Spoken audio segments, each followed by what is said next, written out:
নমস্কার, আপনারা দেখছেন জেলার 1 number online TV channel Birbhum RC TV. শুরু করছি আজকের সংবাদ। বিস্তারিত সংবাদে যাবার আগে দেখে নেব সংবাদ শিরোনাম।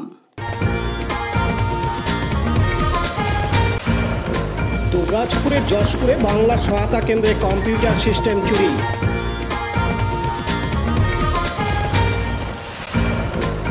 রীতি মেনে মহরম পালন দুবরাজপুরের ইসলামপুরে।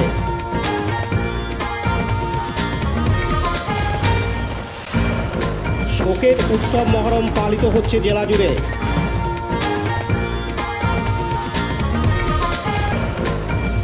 লোকপুর থানার বুধপুর গ্রামে পালিত হচ্ছে শোকের উৎসব মহরম। পর্যাপ্ত পরিমাণে বৃষ্টি না হওয়ায় চাষিরা চিন্তিত খয়রা চলে।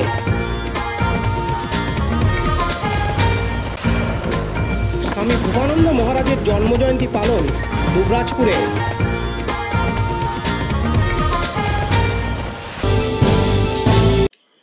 বীরভূম জেলার দুবরাজপুর ব্লকের অন্তর্গত যশপুর গ্রাম পঞ্চায়েতের যশপুর প্রাথমিক স্বাস্থ্যকেন্দ্রের একটি রুমে থাকা বাংলা সহায়তা কেন্দ্রের কম্পিউটারের সমস্ত সেটআপ চুরি হওয়ায় চাঞ্চল্য ছড়ায় এলাকায়।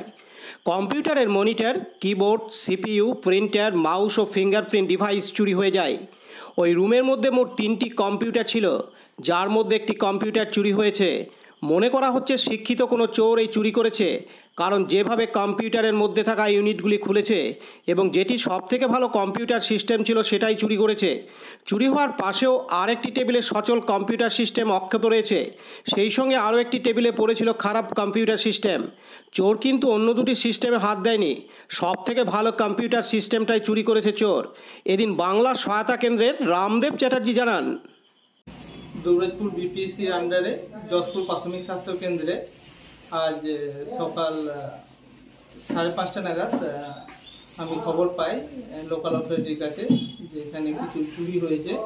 তো সেটা শোনার সঙ্গে সঙ্গে আমি এখানে ছুটে আসি এবং এখানে এসে দেখলাম প্রাথমিকভাবে যেগুলো দেখতে পাচ্ছি, একটা কম্পিউটার সেটআপ যেখানে একটা মনিটর, একটা সিপিইউ, ইউপিএস, কিবোর্ড, সাথে মাউস আর একটা ফিঙ্গারপ্রিন্ট ডিভাইস।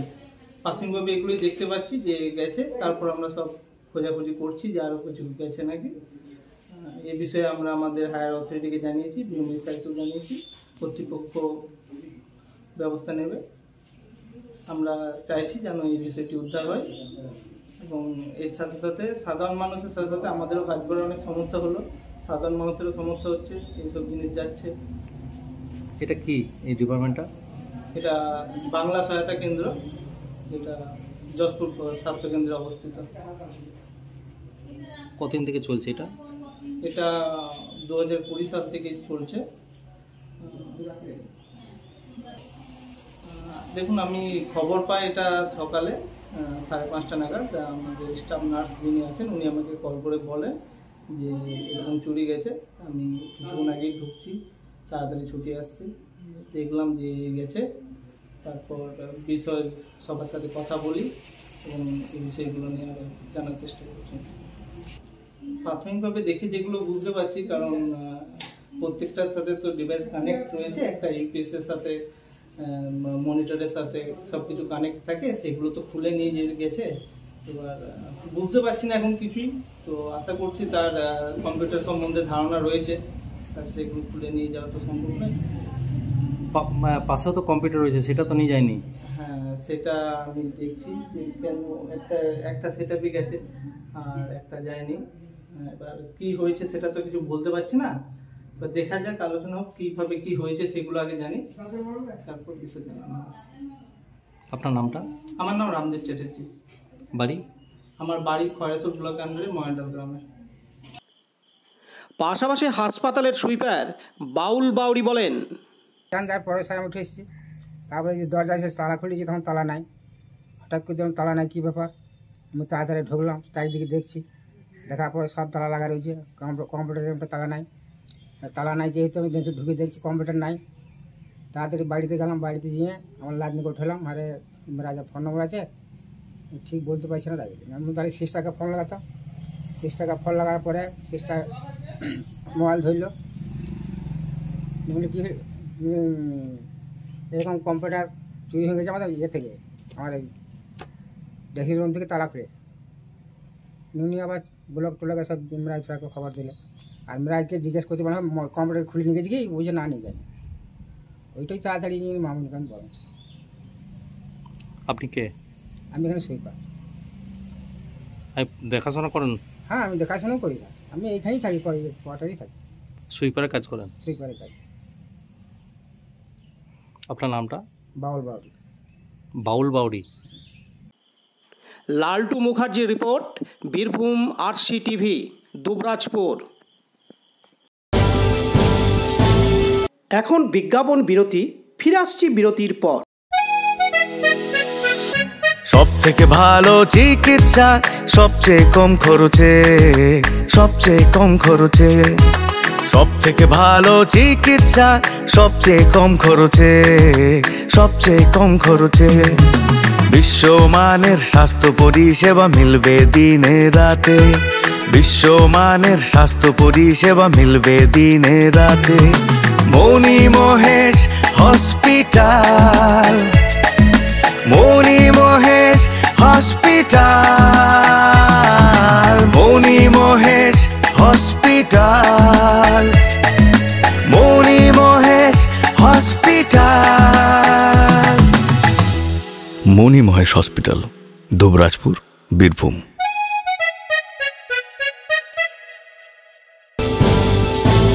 ফিরে এলাম বিরতির পর। প্রতি বছরের মতো এবছরও গোটা বিশ্বের পাশাপাশি বীরভূম জেলার দুবরাজপুরের ইসলামপুরেও রীতি রেওয়াজ মেনেই পালন করা হচ্ছে মহাশোকের উৎসব মহরম। মহরম কোনো আনন্দের উৎসব নয়, মহরম হচ্ছে শোকের উৎসব। ইসলামিক হিজরি সনের প্রথম মাস হচ্ছে মহরম মাস, আর এই মহরম মাসের 10 তারিখে কারবালা মরু প্রান্তরে এজিদ বাহিনী হজরত ইমাম হোসেনকে চক্রান্ত করে হত্যা করে। তাই এই দিনে হজরত ইমাম হোসেনের এবং কারবালার মরু প্রান্তরে যারা শহীদ হয়েছিলেন তাদের স্মৃতির উদ্দেশ্যে মহরম পালন করা হয়। সেই সঙ্গে ইসলামপুরের প্রতিটি মসজিদে পড়া হয় আশুরার নামাজ, এবং দুবরাজপুরের ইসলামপুরে মহরম উপলক্ষে 16টি তাজিয়া বের করা হয় দুবরাজপুর শহরে, এবং তাজিয়াগুলি ইসলামপুর থেকে বের হয়ে দুবরাজপুর সানাই লজ সংলগ্ন গড়দরজা আস্তানায় পৌঁছায়। তারপর সেখান থেকে বেরিয়ে গোটা দুবরাজপুর শহর পরিক্রমা করে পুনরায় ফিরে আসে ইসলামপুরে। মহরম উপলক্ষে এদিন হাতে ইসলামিক ঝান্ডা নিয়ে এবং পাঞ্জাবি ও মাথায় পাগড়ি পরে লাইন দিয়ে তাজিয়ার অগ্রভাগে থেকে পরিক্রমা করেন ইসলাম ধর্মাবলম্বী মানুষেরা। ইসলামপুর উৎসব কমিটির চেয়ারম্যান তথা দুবরাজপুর পৌরসভার কাউন্সিলর শেখ নাজিরুদ্দিন জানান, হজরত সৈয়দ ইমাম হোসেনকে কারবালার প্রান্তরে চক্রান্ত করে এজিদ বাহিনী হত্যা করেছিল, তাই সেই দিনটিকে স্মরণ করে আমরা মহরম পালন করি। এদিন তিনি আরও জানান, চিরাচরিত প্রথা ইসলামপুরে যেরকম মহরম হয় সেভাবেই মহরম হচ্ছে। মহরম হচ্ছে হিজরি মাসের প্রথম মাস, এটা হিজরি সনের প্রথম মাস। আজ 10ই মহরম, অর্থাৎ মহরমের চাঁদ ওটা মাত্রেই নতুন বছর শুরু ইসলামিক ক্যালেন্ডারে। সাথে সাথে একটা শোকের প্রভাব, শোক মস্ত মাস। এই মাসে আমরা অনেকে অনেক রকমভাবেই পালন করে থাকে। একটা রোজা রাখা, যার যেমন মত তেমনিভাবে এটাকে পালন করা হয়। ঠিক তেমনি আমরাও ইসলামপুরে চিরাচরিত প্রথায় আমরা যেমনভাবে যুগ যুগ ধরে করে আসছি, সেভাবেই আমাদের মহরমের কটা দিন খুবই 4-5টা দিন তো খুব চাপাচাপির মধ্যেই কাটে। কারণ এ পাড়া থেকে ও পাড়া একটা খেলতে যাওয়া, এখানে একটা মাতম, ওখানে ফাতেয়া, মানে সুসজ্জিত তাজিয়া সাজানো, লাইটিং করা, এই সবগুলো একটা থাকে। ঠিক তেমনি আজকের দিন আশুরার দিন, অর্থাৎ আজকে আমরা সকালবেলাতেই একেবারে ইসলামপুরের শুরুতেই পাওয়ার হাউসের ওখান থেকে তাজিয়া ফাতেয়ার মাধ্যমে তাজিয়া ওখানে ওঠে। আমাদের সুসজ্জিত তাজিয়াগুলো একেবারে লাইন দিয়ে এখানে রাখা হয়।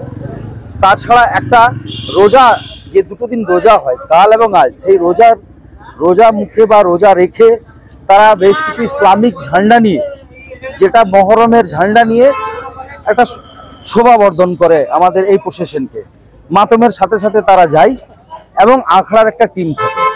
এই আখড়া ঢোল তাসা লস্কর নিয়ে তারা যারা আখড়ার একটা যুদ্ধের আদলে, ইসলামপুর থেকে আমরা বেরিয়ে সোজা একদম কামারশালের উপর দিয়ে থানার পেছন দিয়ে দুবরাজপুর শহরের মধ্যে ঢুকি।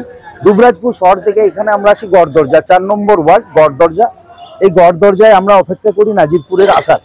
নাজিরপুর আসার পরেই আমরা গড়দরজা থেকে বেরিয়ে ঠিক কামারশাল মোড়টার ডাউনটাতে আমরা নেমে যাই। এখানে সারাদিন ধরে একটা খেলা হয়। এইসবের মাধ্যমে ঠিক সন্ধ্যের আগে আগে একটা দোয়া ফাতেহা হয়। দোয়া ফাতেহার পরে আমাদের তাজিয়া 3টে কবরস্থানে যথা জায়গায় বিভিন্ন তাদের রুট করা আছে, সেই রুটের মাধ্যমে আমরা কারবালাতে পৌঁছাই। কারবালায় আমাদের খিচুড়ি সিন্নি ইমাম হোসেন হাসেনের নামে ফাতেহা হওয়ার পর সেখানে আমরা সবাই খাওয়া দাওয়া করে বাড়ি ফিরি। এই মহরমে জাত ধর্ম বর্ণ নির্বিশেষে আমাদের দুবরাজপুর শহরে একটা ঐতিহ্য বজায় করে চলেছে। এখানে আমরা দেখেছি আমাদের চেয়ারম্যান থেকে শুরু করে নিয়ে বিভিন্ন কাউন্সিলর, সমাজসেবীরা, উকিল বাবুরা, ব্যবসায়ীরা, হিন্দু মুসলিম সবাই একত্রিত হয়ে এই একটা মহরমের প্রসেশনকে তারা পার করে এবং আমাদের সহযোগিতা করে। কেউ চাল ডাল আলু নিয়ে তাজিয়ায় দেওয়ার জন্য দাঁড়িয়ে থাকে হিন্দু মায়েরা, আবার কোনো জায়গায় দেখি তারা জল নিয়ে দাঁড়িয়ে আছে আমাদেরকে জল খাওয়ানোর জন্য, তাজিয়াধারীদের পা ধুইয়ে দেওয়ার জন্য জল নিয়ে দাঁড়িয়ে আছে। তো এরকম একটা শহর, আমরা যে শহরে বাস করি, হিন্দু মুসলিম একত্রিত মিলেমিশে একাকার আমরা। আমার নাম শেখ নাজির উদ্দিন, আমি কাউন্সিলর দুবরাজপুর পৌরসভা এবং ইসলামপুর গ্রাম সোলানার উৎসব কমিটির চেয়ারম্যান। পাশাপাশি পৌরসভার চেয়ারম্যান পীযূষ পাণ্ডে বলেন, ইসলামপুর থেকে আজ মহরম উপলক্ষে শোভাযাত্রা করে তাজিয়া বের হয়। আমরা সেই শোভাযাত্রায় অংশগ্রহণ করেছিলাম। চিরাচরিত প্রথা মেনে দীর্ঘদিন ধরে ইসলামপুর থেকে দুবরাজপুরে রবীন্দ্র সদন সংলগ্ন গড়দরজায় তাজিয়া নিয়ে যাওয়া হয়। সেখানে হিন্দু সম্প্রদায়ের মানুষজন প্রতিটি তাজিয়ার নিচে পার হন এবং প্রণাম করেন। পাশাপাশি প্রতিটি তাজিয়ায় চাল ডাল আলু ইত্যাদি দেন। এক কথায় বলা যায় সম্প্রীতির শহর দুবরাজপুর। এদিন তিনি আরও বলেন, দুবরাজপুর শহরে পৃথিবীর বিভিন্ন দেশে যেমন পবিত্র মহরম উৎসব পালিত হয়, সেরকম আমাদের দুবরাজপুর শহরে ইসলামপুর থেকে তাজিয়া সহকারে মহরমের প্রসেশন বেরোয় এবং আমাদের 4 নম্বর ওয়ার্ডে গড়দরজার আস্থানা আছে, সেখানে সকলে সমবেত হয়। সেখানে হিন্দু মুসলিম উভয় সম্প্রদায়ের মানুষ সে লাঠি খেলা দেখে তারা তাজিয়াতে নমস্কার করে প্রণাম করে এবং এইভাবে আমাদের শতাব্দী প্রাচীন বহু পুরানো এই মহরম উৎসব দুবরাজপুর আপামর মানুষ উপভোগ করে খুব ভালো লাগছে। আমরা সকাল থেকেই এই তাজিয়ার সাথে আছি এবং পুলিশ প্রশাসনও আছে। সর্বোপরি খুব শান্তিপূর্ণভাবে সুন্দরভাবে আমাদের এই ইসলামপুর এলাকা থেকে এই তাজিয়া সহকারে প্রশাসন মিছিল বেরিয়ে দুবরাজপুর শহর পরিক্রমা করে 4 নম্বর ওয়ার্ডে গড়দরজা আস্থানা থেকে আবার ফিরে ইসলামপুরে যাই। খুব ভালো লাগছে এবং আমরা খুব সুন্দর এবং শান্তিপূর্ণভাবে এই অনুষ্ঠানটি দীর্ঘদিন থেকে হয়ে আসছে এবং এইবারও হলো। খুব ভালো লাগে। সকলকে অসংখ্য অসংখ্য ধন্যবাদ। দুবরাজপুর শহরে আমাদের এই যখন মহরমের প্রসেশন অর্থাৎ তাজিয়া নিয়ে মিছিল আসে, সেই তাজিয়াকে সালাম করে তাজিয়ার পিছুতে পেরেই অর্থাৎ সম্মান জানাই। এটাও যে আমরা দীর্ঘদিন দেখে আসছি।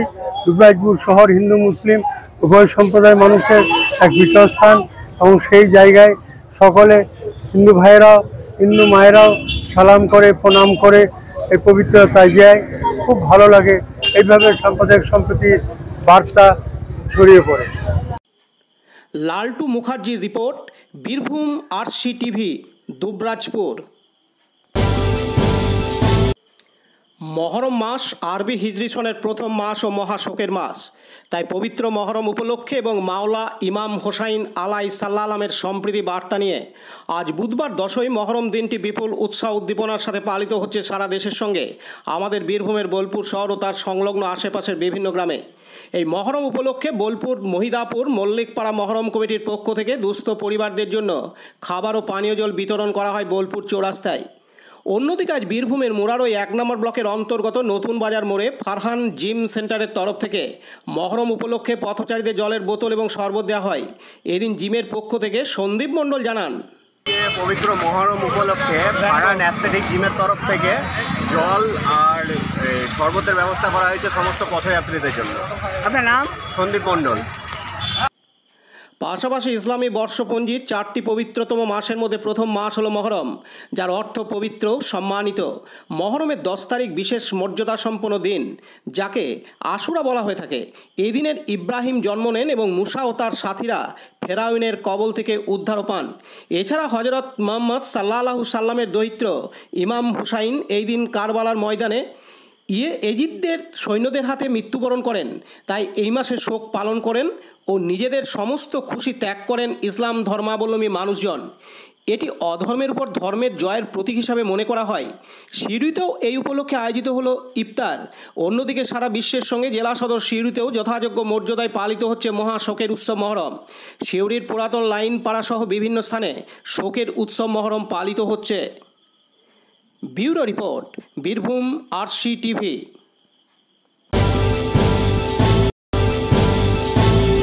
এখন বিজ্ঞাপন বিরতি, ফিরে আসছি বিরতির পর। RCS Network, high speed internet, broadband, cable TV and landline service provider, Dubrajpur, Birbhum. আমাদের এখানে পাবেন BSNL, RailTel, city alliance, NGO ফাইবারের internet, cable TV and landline টেলিফোনের কানেকশন নিতে যোগাযোগ করুন। দুবরাজপুর 0346229627 7449000072 9732202011 8207037404। সিউড়ি 034622999995 9647669675 7063544520। ফিরে এলাম বিরতির পর। মহরম উপলক্ষে জেলার বিভিন্ন মুসলিম অধ্যুষিত এলাকার ন্যায় খয়রাশোল ব্লক এলাকারও বিভিন্ন গ্রামে তাজিয়া সহকারে শোভাযাত্রা বের হয় হজরত ইমাম হোসেনের স্মরণে তথা ন্যায় প্রতিষ্ঠার লক্ষ্যে কারবালার প্রান্তরে বিরোধী পক্ষ এজিদদের দলের বিরুদ্ধে ছিল লড়াই। সেই হিসাবে প্রতিবছর আরবি মাসের 10ই মহরম দিনটি পালিত হয়ে থাকে। তাজিয়ার পাশাপাশি বিষাদ ঘন করুণ কাহিনী অবলম্বনে রচিত মার্সিয়া গাইতে গাইতে এবং হাই হাসান হাই হোসেন মাতমজারির মাধ্যমে শোভাযাত্রা এলাকা পরিক্রমা করে। সেইরূপ চিত্র দেখা যায় লোকপুর থানার বুধপুর গ্রামে। শেখ রিয়াজউদ্দিনের report, Birbhum RC TV, Lokpur. এখন বিজ্ঞাপন বিরতি, ফিরে আসছি বিরতির পর। বঞ্চনার অবসান, শ্রমের সম্মান। 100 দিনের কাজের অদক্ষ শ্রমদানকারীদের জীবনে এলো নতুন প্রভাতের আলো। মাননীয় মুখ্যমন্ত্রী মমতা বন্দ্যোপাধ্যায়ের উদ্যোগে তাদের 2 বছরের বকেয়া মজুরির বঞ্চনার অবসান হলো। সম্পূর্ণ রাজ্য সরকারের নিজস্ব তহবিল থেকে 2651 কোটি টাকা ব্যয়ে 59 লক্ষ অদক্ষ শ্রমদানকারীদের বকেয়া মজুরি প্রদান করা হয়েছে। হাসি ফুটেছে রাজ্যের সকল অদক্ষ শ্রমদানকারীদের মুখে। পঞ্চায়েত ও গ্রামোন্নয়ন দপ্তর, পশ্চিমবঙ্গ সরকার কর্তৃক জনস্বার্থে প্রচারিত। ফিরে এলাম বিরতির পর। আজ বুধবার শ্রাবণ মাসের 1 তারিখ, ইংরাজির 17 জুলাই। এখনও পর্যন্ত বীরভূম জেলার খয়রাশোল এলাকায় পর্যাপ্ত পরিমাণে বৃষ্টি না হওয়ায় ধান চাষ শুরু করা যায়নি। এলাকায় কান্দরে বা পুকুরে জল নেই।